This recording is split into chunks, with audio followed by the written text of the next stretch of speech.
Hello student, welcome to commerce by Harshita. तो जैसा कि बहुत सारे स्टूडेंट की रिक्वेस्ट आ रही थी कि मैम सीयूईटी के लिए स्पेशली कंप्यूटराइज्ड अकाउंटिंग सिस्टम के क्वेश्चंस करवा दीजिए। तो आज मैं आप लोगों के लिए सीयूईटी का जो प्रीवियस ईयर एग्जाम हुआ था 2025 में, उसके पीवाईक्यूज लेकर के आई हूँ डिस्कस करने इस चैनल पे। ठीक है। और मैं आप लोगों के लिए अलग से एक प्लेलिस्ट भी बना दे रही हूँ specially for CUET computerised accounting exam. तो आप उस प्लेलिस्ट में मैं जो भी वीडियो ऐड करूंगी तो उसको एग्जाम से पहले अच्छे से तैयार कर लीजिएगा। तो मैं गारंटी के साथ बोल रही हूँ कि आपका एटलीस्ट 95% सिलेबस कवर हो जाएगा उन्हीं वीडियो से। ठीक है। तो चैनल को जरूर सब्सक्राइब कर लीजिएगा और ज़्यादा से ज़्यादा शेयर करिएगा ताकि ज़्यादा से ज़्यादा स्टूडेंट बेनिफिट उठा सके, क्योंकि मैं खुद भी ये जानती हूँ कि यूट्यूब पे आपको जल्दी से कंप्यूटराइज्ड अकाउंटिंग की कोई वीडियोस नहीं मिलेंगे अच्छे एग्जाम के पॉइंट ऑफ व्यू से। तो आप देख सकते हैं मेरे चैनल पे आपको पूरा सिलेबस कवर कराया जाएगा। ठीक है। तो चलिए आज का वीडियो स्टार्ट करते हैं। तो सबसे पहला क्वेश्चन है हमारा कि order of mathematical operation in solving data in electronic spreadsheet. तो आपको बायोडिमॉस का फॉर्मूला या पता ही है कि हम सबसे पहले क्या करते हैं, ब्रैकेट्स को हटाते हैं, उसके बाद हम मल्टीप्लिकेशन को हटाते हैं, फिर हम डिवीजन को हटाते हैं और सबसे लास्ट में हम एडिशन को हटाते हैं। तो उस हिसाब से देखा जाए तो सबसे पहले सी आएगा, फिर ए आएगा मल्टीप्लिकेशन आपका, फिर डी आएगा डिवीजन और सबसे लास्ट में हमारा एडिशन आ जाएगा। ठीक है। तो वही सेम रूल है, तो यहाँ पे हमारा ऑप्शन 2 सही हो जाएगा। ठीक है। तो देखिए, आप सबसे पहले प्रियोरिटी हम ब्रैकेट्स को देते हैं, फिर हम डिवीजन और मल्टीप्लिकेशन को देते हैं और सबसे लास्ट में हम एडिशन और सब्सट्रैक्शन को देते हैं। ठीक है। तो ये फॉर्मेट याद रखिएगा। चलिए क्वेश्चन नंबर 2 देखते हैं। क्वेश्चन नंबर 2 में कह रहा है कि what does OLE stands for. तो OLE stands for object linking and embedding. तो याद रखिएगा, इसका फुल फॉर्म होता है ऑब्जेक्ट, O से L से लिंकिंग और E से आपका एम्बेडिंग होता है। ठीक है। तो ऑब्जेक्ट लिंकिंग एम्बेडिंग। ठीक है। तो ये हमारा ऑप्शन हो जाएगा। तो ये बेसिकली एक टेक्नोलॉजी है। It is a technology that allows user to create objects. तो ये ऑब्जेक्ट्स को क्रिएट करने के लिए एक टेक्नोलॉजी का यूज किया जाता है in one application and then link और embed them in another application. और इसी से हम ऑब्जेक्ट्स क्रिएट करके अदर एप्लीकेशन से लिंक कर सकते हैं। तो this is commonly used in computerised accounting system. तो इसका यूज हम कंप्यूटराइज्ड अकाउंटिंग सिस्टम में करते हैं, where data from a spreadsheet, chart or other document can be embedded into accounting software or reports।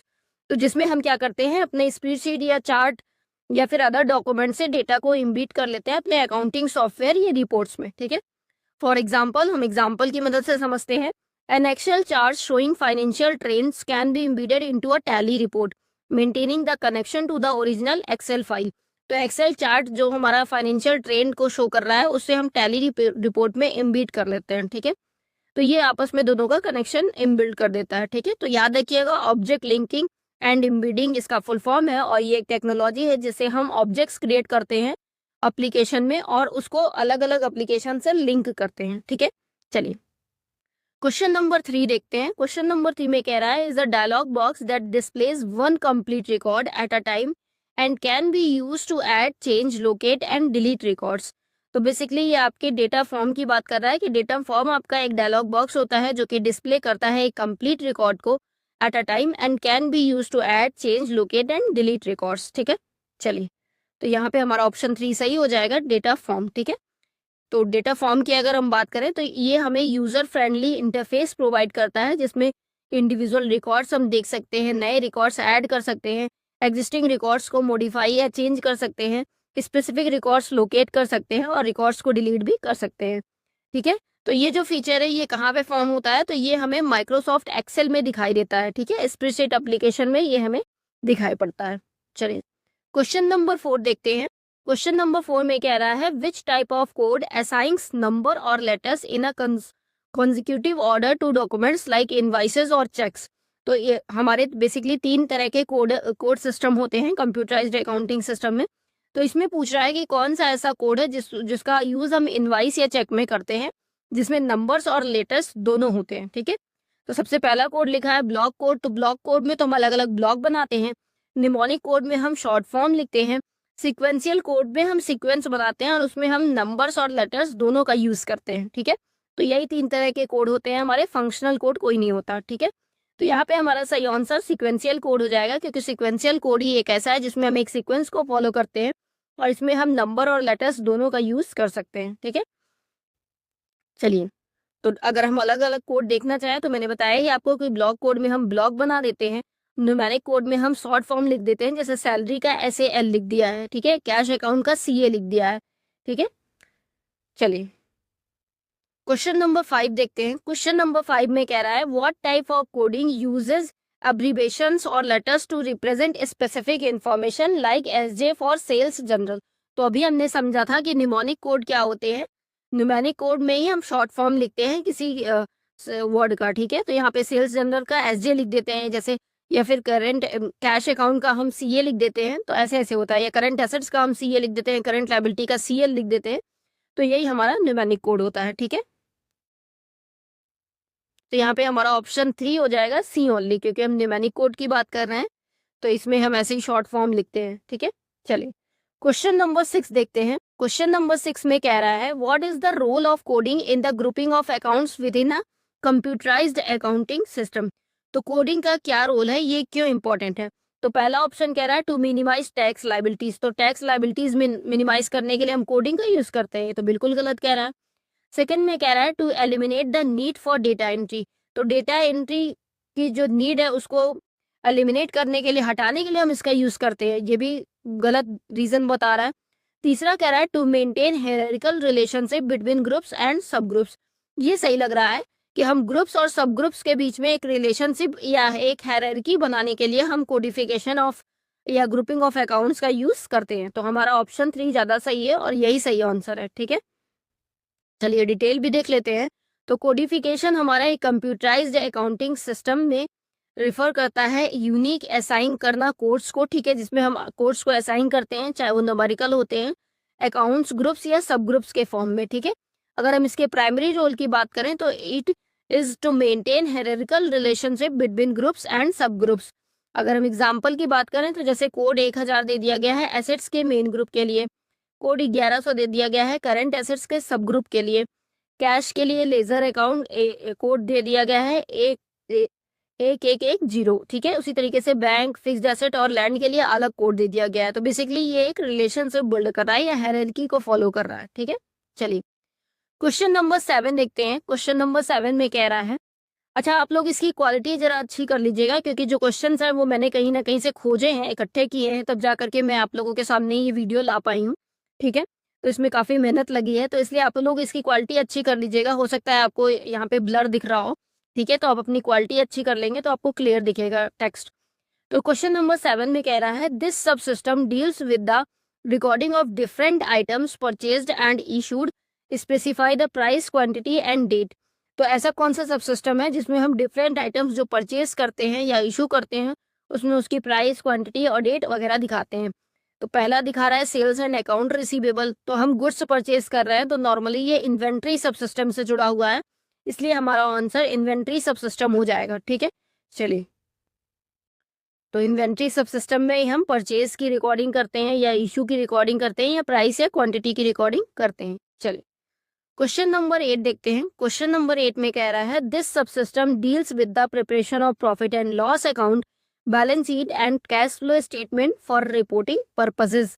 तो ऐसा कौन सा सब सिस्टम है जिसमें हम प्रॉफिट एंड लॉस बनाते हैं, बैलेंस शीट बनाते हैं या कैश फ्लो स्टेटमेंट बनाते हैं। तो पहला दिखा रहा है एक्सपेंस, नहीं तो ये एक्सपेंस नहीं है, इसमें तो सब कुछ आ जा रहा है, टैक्स भी नहीं है, कॉस्टिंग भी नहीं है, तो ये हमारा फाइनल अकाउंट सब सिस्टम है, क्योंकि हम इसमें फाइनेंशियल स्टेटमेंट ही बना रहे हैं, तो इसलिए हमारा थर्ड ऑप्शन सही हो जाएगा। तो देखिए यहाँ पे हमारा फाइनल अकाउंट सब सिस्टम सही हो जा रहा है। ठीक है, चलिए क्वेश्चन नंबर 9 देखते हैं। क्वेश्चन नंबर 9 में कह रहा है कि sub system deals with payment of wages, salary to employees. अब सैलरीज और वेजेस की बात कर रहे हैं, तो सैलरीज और वेजेस बेसिकली पेरोल में आ जाती है, तो इसलिए हमें हमारा यहाँ पे पेरोल अकाउंटिंग सही हो जाएगा। चलिए क्वेश्चन नंबर, तो पेरोल अकाउंटिंग हमारा सही हो जाएगा। इसमें हम अपना ग्रॉस वेजेस और सैलरी दिखाते हैं, प्रोविडेंट फंड का डिडक्शन दिखाते हैं, नेट सैलरी दिखाते हैं, सैलरी पेमेंट्स दिखाते हैं, एम्प्लॉय के रिकॉर्ड्स को मेंटेन करते हैं, तो ये सारी हमारी पेरोल अकाउंटिंग में आ जाता है। चलिए क्वेश्चन नंबर 10 देखते हैं। क्वेश्चन नंबर 10 में कह रहा है ensure security of data even if it lands in wrong hands because the receiver of data will not be able to decode and interpret it. तो ऐसा क्या है जो हमें सिक्योरिटी देता है? तो बेसिकली इंक्रिप्शन है।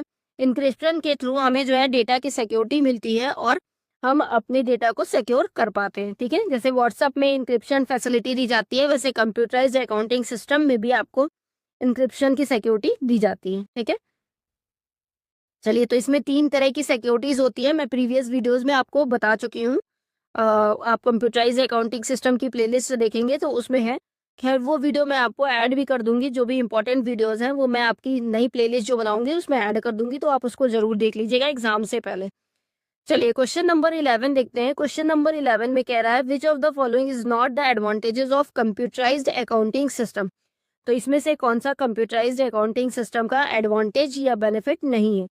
तो पहला कह रहा है, timely generation of reports and information in desired format. तो टाइमली जनरेशन करना रिपोर्ट्स का या इंफॉर्मेशन डिजायर्ड फॉर्मेट में, तो ये तो एडवांटेज होता है, तो ये आंसर नहीं होगा। Ensure effective control over the system, system पे इफेक्टिव कंट्रोल रखना, ये भी आपका एडवांटेज ही होगा। इफिशिएंट रिकॉर्ड कीपिंग, इफिशिएंट होती है रिकॉर्ड कीपिंग, ये भी सही है। Generation of non program report, तो ये एडवांटेज नहीं लग रहा है कि नॉन प्रोग्राम रिपोर्ट को ये जनरेट करता है। ठीक है, तो चलिए देखते हैं आंसर क्या हो रहा है। तो अगर हम बात करें तो आंसर हमारा 4 ही हो जाएगा कि रिपोर्ट्स नॉन प्रोग्राम रिपोर्ट्स थोड़ी जनरेट करता है, ये तो ये एडवांटेजेस नहीं है। ठीक है, तो ये हमारा आंसर हो जाएगा। तो इसमें डिटेलिंग दी हुई है, आप लोग पढ़ लीजिएगा।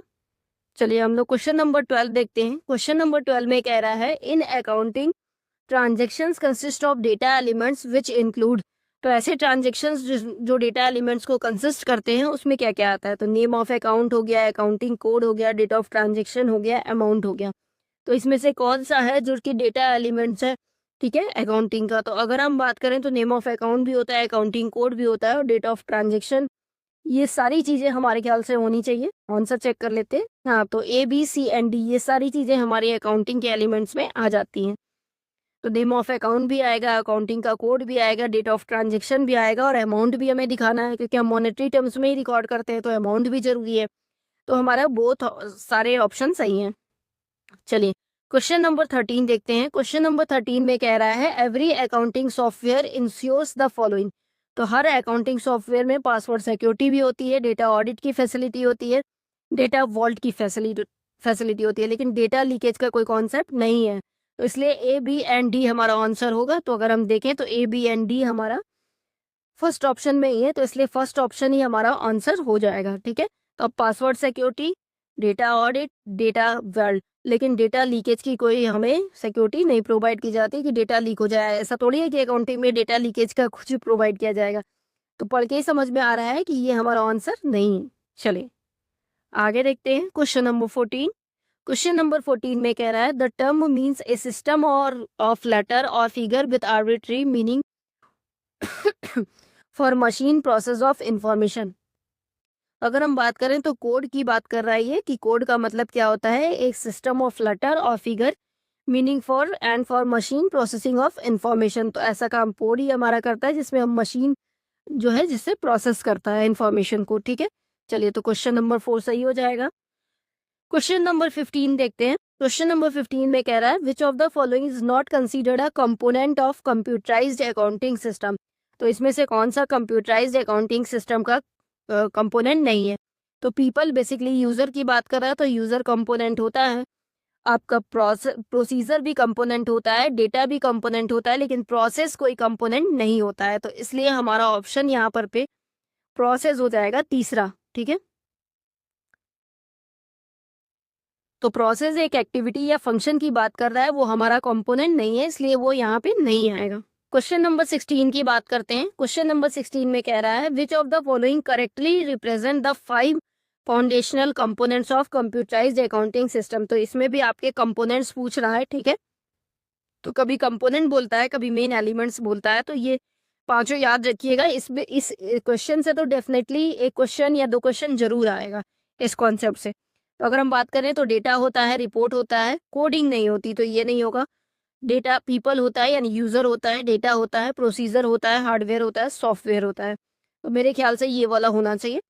तीसरे में कह रहा है, सॉफ्टवेयर, हार्डवेयर, नेटवर्क नहीं होता। ठीक है, आउटपुट इनपुट नहीं होता, पीपल, नेटवर्क नहीं होता, एनालिसिस नहीं होता, तो ये भी नहीं आएगा। तो ऑप्शन 2 ज़्यादा सही है, तो 5 मेन कंपोनेंट्स होते हैं, याद रखिएगा कंप्यूटराइज्ड अकाउंटिंग सिस्टम में। तो चाहे पीपल लिखा हो चाहे यूजर लिखा हो, और डेटा होगा, प्रोसीजर होगा, हार्डवेयर होगा, सॉफ्टवेयर होगा। ठीक है, चलिए। तो इनको हम कंपोनेंट भी बोलते हैं, एलिमेंट्स भी बोल सकते हैं, या बेसिक फ्रेमवर्क बोल सकते हैं अकाउंटिंग इंफॉर्मेशन सिस्टम का। तो याद रखिएगा इसको, people, data, procedure, hardware, software, या फिर user, data, procedure, hardware, software. चलिए, क्वेश्चन नंबर 17 देखते हैं। क्वेश्चन नंबर 17 में कह रहा है, the feature of computerised accounting system that ensures better planning and access to vital information leading to improved daily business operation is. तो ऐसा कौन सा फीचर है कंप्यूटराइज्ड अकाउंटिंग सिस्टम का जो कि एक बेटर प्लानिंग और एक्सेस करता है इम्पोर्टेंट इंफॉर्मेशन को, जो कि डेली बिजनेस ऑपरेशन को इम्प्रूव कराता है। तो वो हमारा ऑप्शन होता है ट्रांसपेरेंसी एंड कंट्रोल। ठीक है, तो ये ट्रांसपेरेंसी और कंट्रोल फीचर की बात कर रहा है कंप्यूटराइज्ड अकाउंटिंग सिस्टम के। तो transparency and control is the feature of computerised accounting system that ensures better planning and access to a vital information for improved daily business operations. तो इसको याद रखिएगा, और भी सारे फीचर्स हैं, तो ये सारी डिटेलिंग मैंने इसीलिए डाल दी है कि आप इसको पढ़ लेंगे। तो इसको अच्छे से याद रखिएगा। अगर आप मेरा Telegram channel @commerce by Harshita join कर लेंगे तो वहां से आपको PDF मिल जाएगा। चलिए, क्वेश्चन नंबर 18 देखते हैं। क्वेश्चन नंबर 18 में कह रहा है, why is proper classification of data necessary in a growing business using a computerised accounting system. तो कंप्यूटराइज्ड अकाउंटिंग सिस्टम में डेटा का प्रॉपर क्लासिफिकेशन होना क्यों जरूरी है? To reduce the number of accounts, पहला ऑप्शन कह रहा है। दूसरा कह रहा है to maintain manual ledger efficiently. To manage and, नहीं, मैनुअल लेजर तो हम मेंटेन ही नहीं करते, तो ये तो गलत हो गया। तीसरा कह रहा है to manage and increase volume of transaction systematically, में भी हो सकता है। चौथा कह रहा है to eliminate the use of accounting equation, ये भी गलत है। तो तीसरा ऑप्शन ज़्यादा सही है कि हम मैनेज करते हैं अपने वॉल्यूम ऑफ ट्रांजेक्शन को सिस्टमैटिकली मैनेज करना चाहते हैं, इसलिए क्लासिफिकेशन करना जरूरी है ताकि हम अपने ट्रांजेक्शन्स को सिस्टमैटिकली मैनेज कर सकें। चलिए, तो यहाँ पे डिटेलिंग दी हुई है, आप लोग पढ़ लीजिएगा। क्वेश्चन नंबर 19 चलिए देखते हैं। क्वेश्चन नंबर 19 में कह रहा है, which of the following correctly represent the sequence of steps in a accounting cycle as followed by both manual and computerised accounting system. तो ये तो सबको ही पता है। पहले कह रहा है लेजर हम बनाते हैं, नहीं, हम पहले जनरल बनाते हैं, लेजर नहीं बनाते। पहले हम एनालाइज करते हैं ट्रांजेक्शन को, फिर जनरलाइज करते हैं, फिर लेजर बनाते हैं, फिर ट्रायल बैलेंस बनाते हैं, फिर एडजस्टमेंट करते हैं, फिर एडजस्टेड ट्रायल बैलेंस बनाते हैं, फिर फाइनेंशियल स्टेटमेंट बनाते हैं। तो ये परफेक्ट लग रहा है। तीसरा अगर हम पढ़े तो बैलेंस शीट, अरे बाप रे, सबसे पहले बैलेंस शीट प्रिपेयर करेंगे, तो ये तो कतई नहीं होगा, गलत हो गया। चौथे में कह रहा है पोस्टिंग, एडजस्टमेंट और ट्रायल बैलेंस, अरे बाप रे, ट्रायल बैलेंस के बाद जनरल एंट्री करेंगे, ये भी गलत है। तो सबसे बेस्ट ऑप्शन हमारा सेकंड हो जाएगा। यही हमारा अकाउंटिंग साइकिल का सीक्वेंस है, ये स्टेप है। ठीक है, चाहे हम मैनुअली अकाउंटिंग कर रहे हो, चाहे हम कंप्यूटर पे अकाउंटिंग कर रहे हो। ठीक है, चलिए क्वेश्चन नंबर 20 देखते हैं। क्वेश्चन नंबर 20 में कह रहा है, which of the following is not a feature of computerised accounting system. तो ये स्केलेबिलिटी होती है, एक्यूरेसी और हाई स्पीड होती है, रिलायबिलिटी होती है, लेकिन ड्यूरेबिलिटी नहीं होती इसमें। तो ड्यूरेबिलिटी कोई फीचर नहीं है कंप्यूटराइज्ड अकाउंटिंग सिस्टम का। तो यहाँ पे ढेर सारे फीचर्स लिखे हुए हैं, याद कर लीजिएगा। क्वेश्चन नंबर 21 देखते हैं। क्वेश्चन नंबर 21 में कह रहा है, which of the following should not be an accounting package software when considering for small business. तो इसमें से कौन सा अकाउंटिंग पैकेज सॉफ्टवेयर नहीं है अगर हम स्मॉल बिजनेस की बात करें? तो कस्टमाइज होगा, रेडीमेड होगा, not free and open source software, ये नहीं होगा। ठीक है, तो हमारा थर्ड आंसर सही हो जाएगा, क्योंकि स्मॉल बिजनेस में हमें फ्री चाहिए होता है, और ये फ्री और ओपन सॉफ्टवेयर की बात यहाँ पे नहीं कर रहे हैं। तो हमारा छोटा सा बिजनेस है, तो फ्री में नहीं देंगे तो हम कैसे खरीद पाएंगे? ठीक है, तो ये वाला हमारा ऑप्शन सही हो जाएगा। डिटेलिंग दी हुई है, पढ़ लीजिएगा। क्वेश्चन नंबर 23 में कह रहा है, which of the following software in full functional but it's use is illegal and data can be corrupted. तो ऐसा कौन सा सॉफ्टवेयर है जो कि फुल फंक्शनल होता है लेकिन उसका यूज करना इलीगल माना जाता है क्योंकि डेटा उसमें से करप्ट हो जाता है? ठीक है, तो पहला दिखा रहा है डेमो सॉफ्टवेयर, दूसरा दिखा रहा है लीगल सॉफ्टवेयर, तीसरा है पीरेटेड सॉफ्टवेयर, और चौथा है ओपन सोर्स सॉफ्टवेयर। तो अगर हम बात करें तो हमारा जो पीरेटेड सॉफ्टवेयर है, यही ऐसा सॉफ्टवेयर है जिसका यूज इलीगल नहीं माना जाता, इससे डेटा करप्ट हो जाता है पीरेटेड सॉफ्टवेयर से। ठीक है, तो याद रखिएगा इसको। पीरेटेड सॉफ्टवेयर के बारे में यहाँ पे लिखा भी हुआ है कि it refers to unauthorised copies of original software that are distributed and used without proper licensing और permission from the copyright holder. तो इसकी डिटेलिंग दी हुई है, आप लोग पढ़ लीजिएगा। ये एक इलीगल सॉफ्टवेयर है, ठीक है। चलिए, डेटा इससे आपका करप्ट हो सकता है। क्वेश्चन नंबर 24 में कह रहा है the need for codification is. तो कोडिफिकेशन करने की जरूरत क्यों पड़ी? डेटा का इंक्रिप्शन करने के लिए, निमोनिक कोड जनरेट करने के लिए, ये तो नहीं कह सकते। To secure the account reports its. तो थर्ड ऑप्शन ज़्यादा सही लग रहा है? नहीं, फर्स्ट ऑप्शन ज़्यादा सही है। तो फर्स्ट ऑप्शन, क्योंकि हमें डेटा का इंक्रिप्शन करना है, हमें पासवर्ड लगाना है, इसलिए कोडिफिकेशन जरूरी है। तो याद रखिएगा, the need for codification is for encryption of data. चलिए, क्वेश्चन नंबर 25 देखते हैं। इसमें कह रहा है which of the following is an example of sequential code. तो सीक्वेंस फॉलो करेगा तो वो सिक्वेंशियल कोड होगा। पहला लिखा है using CL001 for accounts of XYZ limited. दूसरा कह रहा है 100 से 199, तो ये आपका ब्लॉक कोड हो गया, तो ये तो नहीं होगा। SJ फॉर सेल्स जनरल, ये आपका निमोनिक कोड हो गया। HQ फॉर हेडक्वार्टर, ये भी निमोनिक कोड है। तो हमारा ऑप्शन हो जाएगा पहला वाला, जिसमें एक सीक्वेंस फॉलो किया जा रहा है, CL001, फिर आगे हो जाएगा आपका CL002, फिर CL003, एक सीक्वेंस फॉलो होगा। तो पहला ऑप्शन सही हो जाएगा, ठीक है। यहाँ पे ऑप्शन 2 दिया हुआ है,